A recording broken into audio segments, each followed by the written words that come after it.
Perang Ukraina melawan Rusia memasuki hari 51. Belum ada tanda-tanda mengakhiri invasi ke tetangganya kendati pun mendapat kecaman keras dunia internasional termasuk Barat. Angkatan bersenjata Rusia pada malam hari menghancurkan 7 aset Ukraina dengan rudal presisi tinggi berbasis udara. Di antara yang hancur, peluncur rudal taktis Toka-U dan titik penyebaran sementara kelompok nasionalis Ukraina.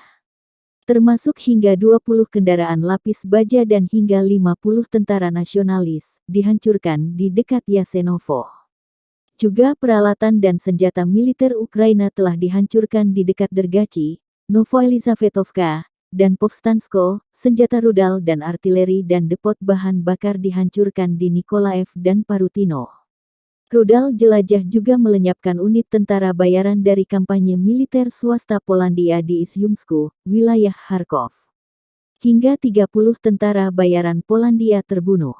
Sebanyak 221 aset juga terkena, termasuk 12 pos komando, 176 titik kuat dan area konsentrasi tenaga musuh, 12 posisi tembakan artileri ditekan, kata juru bicara Kementerian Pertahanan Rusia Mayor Jenderal Igor Konasenkov dikutip Tribun Timur Jumat tanggal 15 April. Up to 30 Polish mercenaries were killed. A total of 221 assets were also hit, including 12 command posts, 176 strong points and areas of enemy manpower concentration. 12 artillery firing positions were suppressed.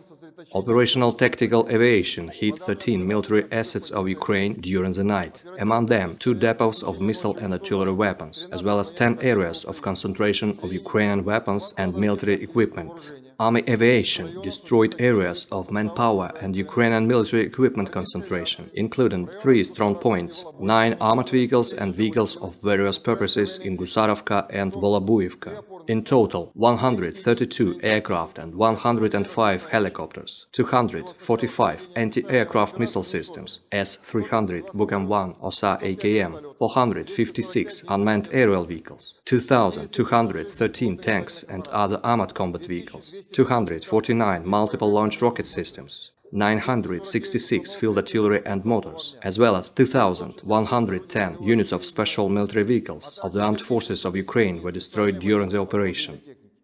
Terima kasih sudah nonton. Jangan lupa like, subscribe, dan share ya.